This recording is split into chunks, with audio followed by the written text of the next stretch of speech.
അമ്മയെ കളിയാക്കുന്നവരോട് ഗോപൻ സ്വാമിയുടെ മക്കൾക്ക് പറയാനുള്ള എന്താണെന്നോട് നമുക്കൊന്ന് കേട്ടു നോക്കാമേ. സോഷ്യൽ മീഡിയയിൽ വരുന്ന കമന്റ്സ് ഒക്കെ ഇതിന്റെ ഇടയിൽ മാനസികമായിട്ട് എന്തെങ്കിലും വിഷമം ഉണ്ടാക്കിയിട്ടുണ്ടോ? ആ ഒരു കമന്റ്സിനെ എങ്ങനെയാണ് തീർച്ചയായിട്ടും അത് പറഞ്ഞുതരാം. അതായത് ഈ സോഷ്യൽ മീഡിയ നമ്മളെ കളിയാക്കുന്ന ഒരുപാട് പേരുണ്ട് ഇതിനകത്ത്. പക്ഷേ ആ കളിയാക്കുന്നതിൽ കൂടെ ഇപ്പം ഗോപൻ സ്വാമിയുടെ നാമം പറഞ്ഞിട്ട് അവർ കാശുണ്ടാക്കുന്നത്. ഗോപൻ സ്വാമിയുടെ നാമം ഗോപൻ സ്വാമിയുടെ നാമം പറഞ്ഞിട്ടോ? ആര് ഗോപൻ സ്വാമി? പ്രായം മൂലം അല്ലെങ്കിൽ അസുഖം മൂലം മരിച്ച ഒരുത്തനെ ഗോപൻ സ്വാമി നീയൊക്കെ പറയും. നമ്മളാരും പറയില്ല കേട്ടോ. നിങ്ങളാരും പറയുമോ? ആ കളിയാക്കലിൽ കൂടെ ഗോപൻ സ്വാമിയിൽ നിന്നാണ് അവർക്ക് പണം സമ്പാദിക്കാൻ പറ്റുന്നത്.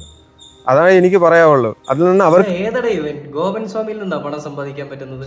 കണ്ടന്റിൽ നിന്നാണ് പണം സമ്പാദിക്കാൻ പറ്റുന്നത്, അല്ലാതെ ഗോപൻ സ്വാമിയിൽ നിന്നൊന്നും അല്ല പണം സമ്പാദിക്കാൻ പറ്റുക. ഗോപൻ സ്വാമി ആര്? അവരും ജീവിക്കുകയാണ്. ഗോപൻ സ്വാമിയുടെ നാമം പറഞ്ഞ് അവരും ജീവിക്കുകയാണ്. അതാണ് ഈ കളിയാക്കുന്നതിന്റെ പ്രത്യേകത. അവർക്ക് കളിയാക്കുന്നത് വരെ അറിയാവും. അവർക്ക് യഥാർത്ഥത്തിൽ ഇങ്ങനെ ഒരു സ്വാമിയുടെ നാമം പറഞ്ഞല്ല ജീവിക്കുന്നത്. മണിയൻ എന്ന